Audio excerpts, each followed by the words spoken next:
Morning, Grace Point. Morning. It's nice to take a 2-week break from you guys. I just wanted to know that right now. Okay, hopefully we're just securing our relationship. But a couple weeks ago, my wife and I needed to take a quick trip to Colorado to visit our daughter Holly and her family. And my daughter Holly was great with child. And I'm like, just run around the mall. Let's go. Let's get this baby out. And after we returned home a week later, little Peyton Marie decided, now I'll come out. So that's where my wife is. She has left me again for a number 5 grandchild. So, but it is good to be back with you today. Thank you. Thank God. About a year ago, we said God has put on our hearts as pastors and leaders to have a third service that's not on a Sunday morning. And we have a lot of people that watch faithfully online every week that cannot be here, physically be here on Sunday. So about a year ago, we said, okay, we're moving in the direction of a Thursday night service. And a number of churches across the country are doing and finding it's a great fit. And so we put the word out, got some interest about those who want to attend, those who want to help serve. And we weren't ready to pull the trigger. Plus, we were under construction and all this sort of stuff. So we waited till after construction, after grand opening, looked at the situation again, and your leaders, again, say, we believe this is the direction God wants us to go. So the next step is to not start the service on a Thursday night soon, but the next step is an informational meeting that's going to take place on March 21st. Downstairs in our student center, a.k.a. the gym. It's about an hour. You can hear from our hearts, hear from me, answer some questions. Here's the purpose, plan, and all that sort of stuff, and here's what we need, and now let's pray. So if that is an interest of you, some of you signed up a year ago. If you're watching online, that's an interest to you. Try to make it there. Please make it there on the 21st. That's our next step, and then we'll see what God does. I'm just saying, God, we're willing. And now you have to bring what we need to make it happen. So it's no pressure on me. It's all on God. So that's our next step. Pray about that. Love to have you there. We are continuing our series this week and finish it up next week in this series called Divine Questions. We're looking at these questions from the Old Testament that God asks. And whenever God asks a question, he already knows the answer to. But these questions and the context around the questions reveal things about us and reveal things about the nature of God. It's been a fascinating series. There's books out, all kinds of books out, questions that children asked God. And the questions are hilarious. Like God, were there dinosaurs on the ark? This one, I love this one. God, who made God? It's a great question. And then this question, how can God hear every prayer all at the same time? And the most important question that is most often asked by children to God, will my pet be with me in heaven? But it seems like as we get older and life hits us harder and harder, our questions to God become more intense and more emotional because of the challenges of life. And our questions turn to God, why did they have to die? God, where were you then in this situation? God, why would you allow that? Turn to the book of Job if you have a copy of God's Word. If you don't have one, there's Bibles in the back. You can borrow it or you can have it. The book of Job. It's right before Psalms, kind of in the middle of the Bible. Today's message, as much as I love humor and different ways to communicate, this is a hard message to teach. It's a hard message to receive. It's like a big truth pill that we all have to take today. My wife last night, as we were FaceTiming, she goes, how do you feel about tomorrow's message? I said, it's one of those rare times where I hope no one has to apply this. But the sad thing is, some of us have already applied this. Some of you are in a situation right now where you're going to need to apply this truth. And many of you, your test is coming.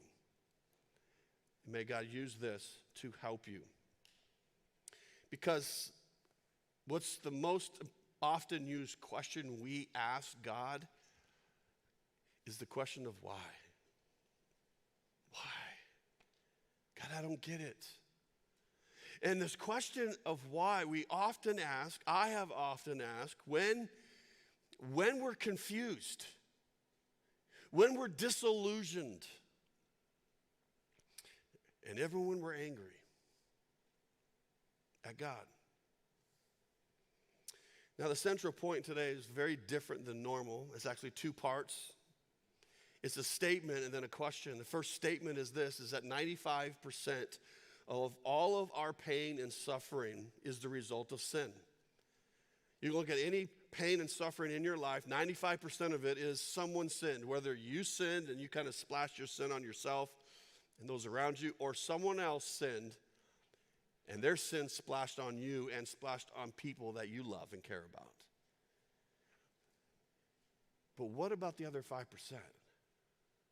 See, this is the time in these situations where our faith is very tested. What about the other 5%? That's when things happen and our faith hits a wall. Because we just don't understand God. We don't get it. The book of Job is based upon a real person with a real life and real emotions. He lived around the time of Abraham. And scholars say that this book was the first one put together into a book way before God directed Moses to write the first 5 books of the Old Testament. And the theme of Job is dealing with suffering and pain that is undeserved, that is not a result of sin. And pain and tragedy and heartache and adversity about that 5%, about the other 5%. So I'm going to read a lot, read quickly or listen quickly. Beginning in chapter 1, verse 1, it says, "In the land of Uz there lived a man whose name was Job. This man was blameless and upright. He feared God and shunned evil. He had 7 sons and 3 daughters. He owned 7,000 sheep, 3,000 camels, 500 yoke of oxen, and 500 donkeys, and had a large number of servants, or a.k.a. employees. He was the greatest man among all the people in the East." Impressive. Verse 6, "One day the angels came to present themselves before the Lord, and Satan came with them." Stop right now. I don't understand that verse. I understand angels, God, because they're messengers of God and go and do things. Okay, I'm reporting back to duty. Here's what happened. Like that God didn't, know. But they were, accountability and all that. But I do not understand why Satan gets to be in the presence of God. And you may think, well, that's just the situation. Well, no. Revelations 12:10 says that even this moment, Satan has access to the throne of God, and every day and every night he accuses the followers of God in the face of God, in the presence of God. I don't get that. Why would God even allow him into his presence? But I don't get a vote. You don't get a vote. Why? Because we are not God. Pick it up in verse 7. "The Lord said to Satan, 'Where have you come from?' Satan answered the Lord, 'From roaming throughout the earth, going back and forth on it.' Then the Lord said to Satan, 'Have you considered my servant Job? There is no one on earth like him. He is blameless and upright, a man who fears God and shuns evil.' 'Does Job fear God for nothing?' Satan replies. 'Have you not put a hedge around him and his household and everything he has? You have blessed the work of his hands so that his flocks and herds are spread throughout the land. But now stretch out your hand and strike everything he has, and he will surely curse you to your face.' The Lord said to Satan, 'Very well then, everything he has is in your power, but on the man himself do not lay a finger.' Then Satan went out from the presence of the Lord. And he went into the wilderness 40 days, and he fasted and prayed. And the Lord said to Satan, 'Why have you done this? Why have you One day when Job's sons and daughters were feasting and drinking wine at the oldest brother's house, a messenger came to Job and said, the oxen were plowing and the donkeys were grazing nearby, and the Sabeans attacked and made off with them, stole them. They put the servants to the sword, and I am the only one who has escaped to tell you. While he was still speaking, another messenger came and said, the fire of God fell from heaven and burned up all the sheep and the servants. I am the only one who has escaped to tell you. While he was still speaking, another messenger came and said, the Chaldeans formed 3 raiding parties and swept down on your camels and made off with them. They put the servants to the sword, and I am the only one who has escaped to tell you. And while he was still speaking, yet another messenger came and said, your sons and daughters were feasting and drinking wine at the oldest brother's house, when suddenly a mighty wind swept in from the desert and struck the 4 corners of the house. It collapsed on them, and they are dead. And I am the only one who has escaped to tell you. At this, Job got up and tore his robe and shaved his head. Then he fell on the ground, cursing God. Wait a second. Doesn't say that. Strange. He fell on the ground in worship and said, naked I came from my mother's womb, and naked I will depart. The Lord gave, and the Lord has taken away. May the name of the Lord be praised. In all this, Job did not sin, charging God with wrongdoing. Wow. When I was studying this, when I came to the part where the first messenger started speaking, I pushed the stopwatch on my phone until the last messenger came and he finished, and I pushed stop. In 49.6 seconds, Job's entire life came crashing down. In less than a minute, he heard all the things he had lost. And he fell down in worship. Crazy. There are 2 acts of violence. That was definitely sin, killing and stealing. But there were 2 acts of nature, no sin involved, and took what was most precious in his life. Chapter 2, verse 1. On another day, the angels came to present themselves before the Lord, and Satan also came with them to present himself before him. And the Lord said to Satan, where have you come from? Satan answered the Lord, from roaming throughout the earth, going back and forth on it. Then the Lord said to Satan, have you considered my servant Job? There is no one on earth like him. He is blameless and upright, a man who fears God and shuns evil, and he still maintains his integrity, though you incited me against him to ruin him without reason.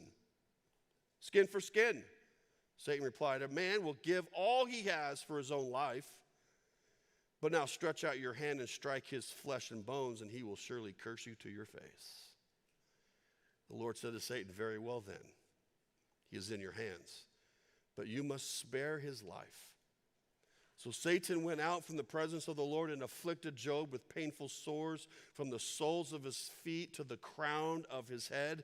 Then Job took a piece of broken pottery and scraped himself with it as he sat among the ashes. His wife said to him, are you still maintaining your integrity? Curse God and die. What a woman. Wow. He replied, you are talking like a foolish woman. Shall we accept good from God and not trouble? In all this, Job did not sin in what he said. Amazing. See, Job suffered in every way possible, in every area of his life. First of all, he suffered financially. His whole financial security was gone. He went from a wealthy individual of all these herds and all these employees and stuff, and financially gone. Emotionally, he suffered for bearing every one of his 10 children.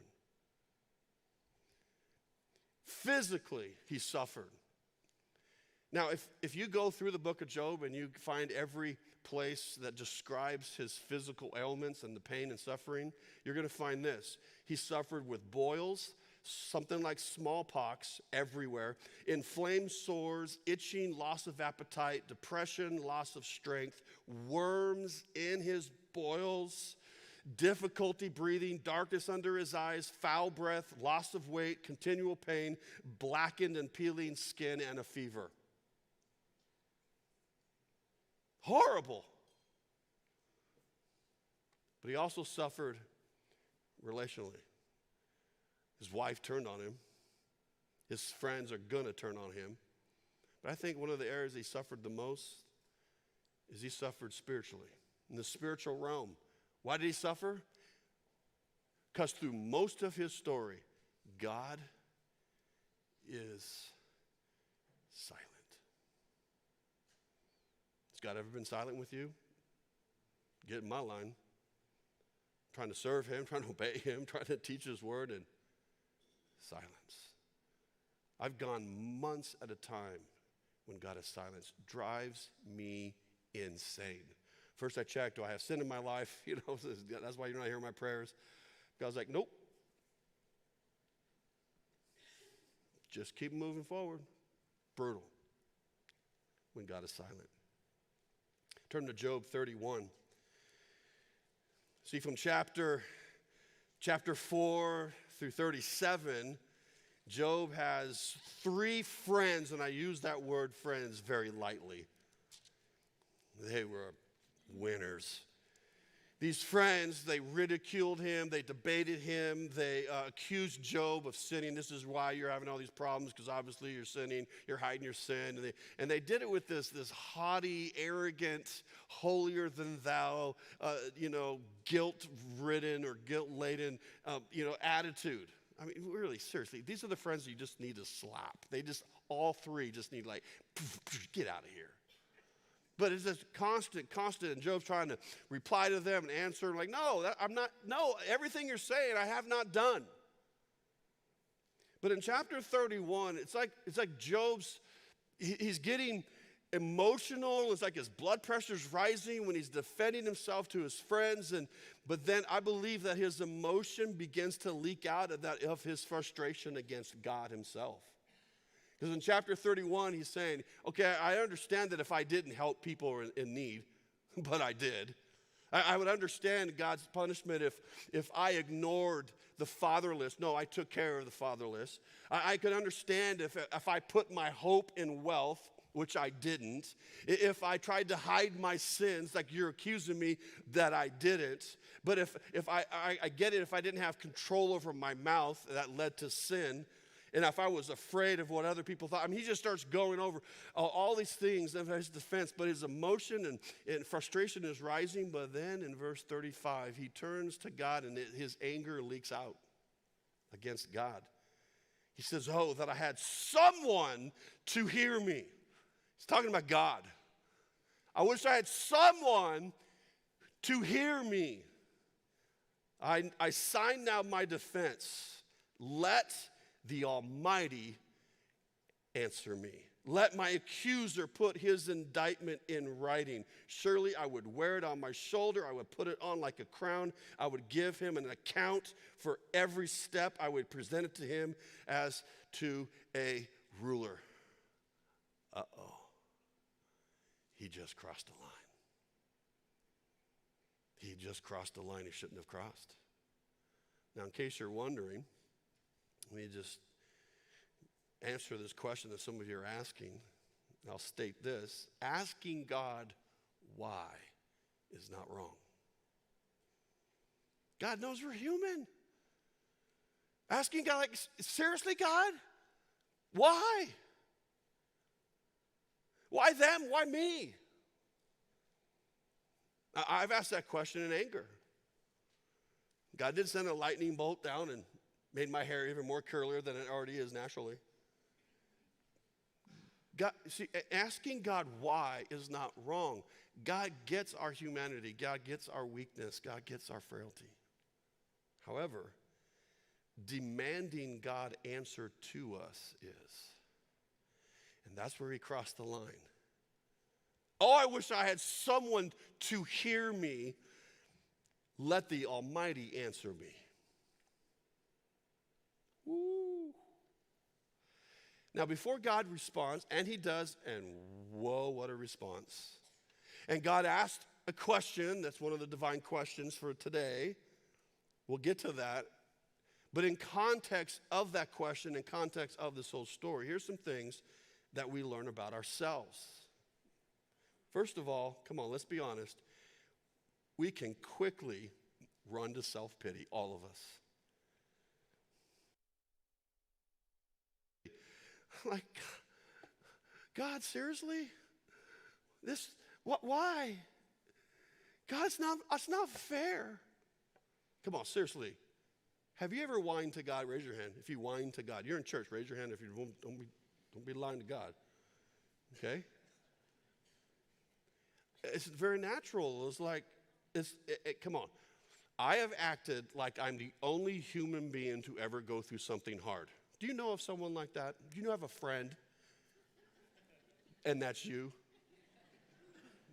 Okay, that's we don't have to learn that. I just need to be reminded about that. We can be pretty pathetic. How many of you are married or you have a child that is pathetic? Okay, don't answer that. Why is this happening to me? Second thing we learn about ourselves is that we can easily question the goodness of God when things get hard. God, I thought you loved me. God, I thought you cared about me. God, here's all the ways I've served you, I've obeyed you, and now this, God, I thought you loved me. I thought you cared about me. I mean, we even see this example in the New Testament where the disciples are in a boat on the Sea of Galilee. Storm comes, waves are crazy, wind, rain, everything. And in their boat is Jesus. Now, you think they would be cool because, hey, we're in a storm and Jesus is here. But they look, and what is Jesus doing? Sound asleep. I think he's faking it, to be honest. Come on, we've all faked like we're asleep, but we're wide awake. And they turn to Jesus after he just did a bunch of miracles and say, Jesus, don't you even care that we're about to die? Jesus didn't hop out of the boat and bring lightning onto their heads and light them up. He didn't. He didn't get mad at them. He stood up and commanded the winds and waves to shut up, and they did. The storm stopped. See, I think God understands when we are upset at him and angry and confused. But we need to be very careful that we don't cross the line of questioning the goodness of God when we don't understand God. Because that's the same thing that Satan tempted Eve with in the Garden of Eden. First of all, question the word of God, and then question the goodness of God. You listen to Satan, and then that opens the door to sinning against God. But it's easy for us to question the goodness of God. And third, then we are tempted to curse God and turn from him. See, this issue right here, when people go through hard things and they say, I'm a follower of Jesus, whatever, and trust in Jesus, but then when life hits them hard, this is one of the main culprits of people going, I'm out. I believed in God, but when I needed him the most, he was silent or did not answer my prayers the way I wanted him to answer. I'm out. You just made a situation from bad to worse. Job came close. His wife was encouraging him to do this. But God finally breaks his silence. Turn over to chapter 38. From 31 to 38, his friends are still giving this amazing wisdom that they thought they gave him. And then God speaks, and he's speaking to Job. He's just bypassing the idiot friends altogether. But then God finally answers. Verse 1. Then the Lord spoke to Job out of the storm. Very fitting. Out of the storm he speaks. He says, who is this that obscures my plans with words without knowledge? Brace yourself like a man. I will question you, and you shall answer me. Job's at this point going, oh, crud. So here's the question, divine question to Job. Where were you when I laid the earth's foundation? Tell me, Job, if you understand. Job, you're asking all these questions. You're demanding me to answer you. God never answers that, by the way.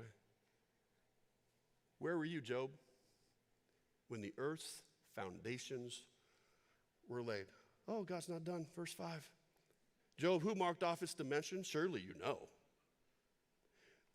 Who stretched out a measuring line across it? On what were its footing set on, or who laid its cornerstone while the morning stars sang together and all the angels shouted for joy? Who shut up the sea behind doors when it burst forth from the womb? When I made the clouds its garment and wrapped it in thick darkness? When I fixed limits for it, meaning the ocean, and set its doors and bars in place? When I said to the ocean, thus far you may come and no farther? Here is where your proud waves halt. Job, have you ever given orders to the morning or shown the dawn its place?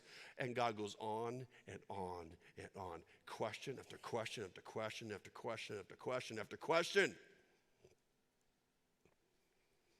And then Job goes, I want to say, and he said a few little things. He said, sit down and you're going to answer me. And God, he asked, after the first question, the divine question, Job, seriously, tell me, where were you when the earth's foundations were laid?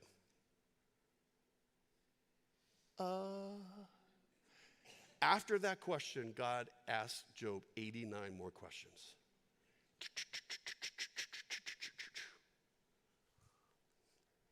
God never answered Job's why question.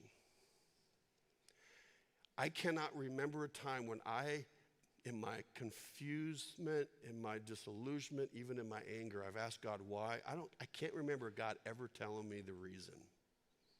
But I keep asking him, why do I do that? Surely you would never do that. God never answers his question. Instead, God overwhelms Job with the truth of his nature, the majestic power of his sovereignty. God proceeds, just one question after the next. Hey, Job, do you control the snow? Job, do you control the ice? Are you in control of the rain and the thunder? And do you direct the lightning? Do you know the law of heaven? God never answers that. I want to know that answer. Job, do you provide food for the animals? Actually, Job, are you there at the birth of every living creature? Tell me about the glory and splendor of overseeing every part of God's universe, Job. Answer me. So what do we learn about God? With this divine question, where were you at the earth's foundation when it was laid? And all the other questions. What do we learn about God in the context of this as well? First of all, we don't fully get this, but it's important. God is sovereign. God is sovereign.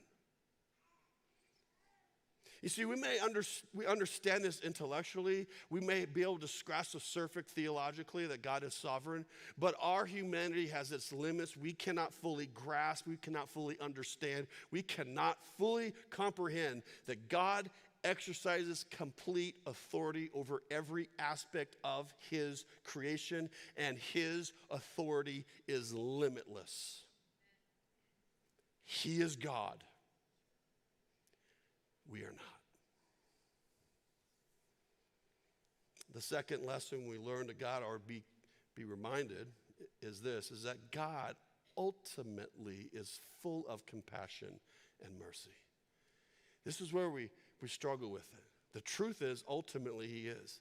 But in our storms, when we don't see God's compassion, we don't sense his mercy, he's not answering our prayers, we question God. See, our lives, in the course of humanity and every human being, our lives are a small little blip in the context of God's eternal plan. He still loves us, but it's just a blip. And one day, he says, and God is a promise-giving, promise-keeping God, one day God will make everything wrong right. I'm good for this week if he wants to do that. But God's ways are not my ways. God's thoughts are not my thoughts. God's plan is not my plan. God's purpose is not my purpose. God's timing is never my timing. He is God. But one day, he will make every wrong right. I love Psalm 23, most famous psalm. Lord is my shepherd, I shall not want. He does this, he does this, he does this, he does this. Even walking with me through the valley of the shadow of death, I don't have to fear evil because my shepherd is walking with me. Da, da, da, da, da. I like the very last verse, though. I believe it's at the end of our lives, we'll look back and go, oh, you know what? Oh, surely goodness and mercy were following me. I didn't see it at the time. I didn't see it in the midst of the storm. But they were following me all the days of my life. Now I get to dwell in the house of the Lord forever. The book of James gives some props to Job. It says, behold, we count those blessed who endured. You have heard of the endurance of Job and have seen the outcome of the Lord's dealings, that the Lord is full of compassion and is merciful. Didn't show it for most of the book of Job. But God knew that I'm still writing your story, Job. And I know you don't understand. I know you're upset at me. And now you're questioning my sovereignty. But God knew the rest of the story hadn't been written yet. That God would overwhelm Job with God's blessings in this life. And God also had an eternal perspective that Job, as one of his children, and us who have placed our faith in Jesus, have a relationship with God, that God knows one of these days that every child of God will be in heaven and will be absolutely overwhelmed with the continual compassion and mercy and grace and love of God. That in heaven, I don't even think we're going to look back at life and go, oh yeah, this is awesome, God, but there was this one storm. There was this one time I didn't understand you. I think we're going to be so overwhelmed with the goodness, the compassion and mercy and grace and love of God. But God knows when that day will happen. So here's the last thing that I'm going to share that's really hard for us, especially as Americans. It's that God doesn't answer to us. We have come up with a God in our own eyes that I'm asking prayers and you are to answer it this way. God's in heaven goes, no, it's not how we work. God does not answer to us, but we want him to. We want God to report into us and tell us, here's what I'm doing, what you asked. Doesn't work that way. I was 27 years old, and my dad was dying. I was a youth pastor at my father-in-law's church in Vancouver, and I knew the time was short. So I hooked up to my truck, an old trailer we had, and I drove it down there so I could park it next to the house so I could just stay there and spend as much time left with my dad. And my dad was my hero, my mentor, my everything. I was so blessed. And my prayers changed from God, heal my father, to God, please take my father home. He's in too much pain. And when I came down that time, the cancer had just spread everywhere, and there was tumors everywhere, and the lumps were so visible. And I actually had nightmares for months afterwards because I'm like, that's not my dad. I want to remember my dad when he was healthy, and it was really painful. But I'm just soaking up the time with my dad, and got to the point where he couldn't talk because of the cancer. But on a night, I spent extra time with him. At the end, it was the weirdest, strangest thing that happened with my dad and with my mom. I'd always called them mom and dad, except when I was a little boy. And out the very end, the little boy in me started referring to my dad as daddy. I was like, where did this come from? And I said, Daddy, I love you. And he turned to me, and all he could do was this. Oh, he spoke to me. That's the way he told me he loved me too. And I went to go to my little trailer, and I did not know that was the last conversation I would have with my dad. Went to my little trailer, and my brother Bobby was there. He had graduated recently from high school, and that night he was so angry, he was so upset, and it all came out. And it just kind of exploded all over me, and he was just so angry. God, why would God do this? Why would God allow this? It's not fair. And it just all came out. I remember praying, oh, God, help me to say the right thing. What do I say? What do I say? Because I feel a lot of these things that he's sharing.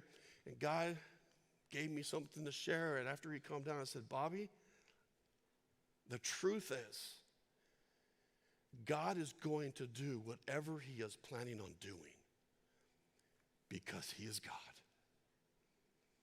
And that just kind of settled it. My brother didn't need to hear from his brother. He needed to hear from God. And that's exactly where Job lands, chapter 42. After God's barrage of questions, Job replied to the Lord, I know that you can do all things. No purpose of yours can be thwarted. You asked, who is this that obscures my plans without knowledge? He's like, guilty. Surely I spoke of things I did not understand, things too wonderful to me to know. I don't know what I was talking about. And God, you said, listen now, and I will speak, and I will question you, and you shall answer me. He goes, God, my ears have heard of you in the past, but now my eyes have seen you. Therefore I despise myself and repent in dust and ashes. So at the end of the story, Job came away with a deeper sense of God's power, God's sovereignty, and his splendor, and that he was truly in control. And he saw God's character the way he'd never seen it before. And he confessed and repented of even demanding God answer to him. Years ago, an artist that I've enjoyed listening to his songs, and he's a writer as well, he wrote these lyrics I'll read to you with the title, God is God.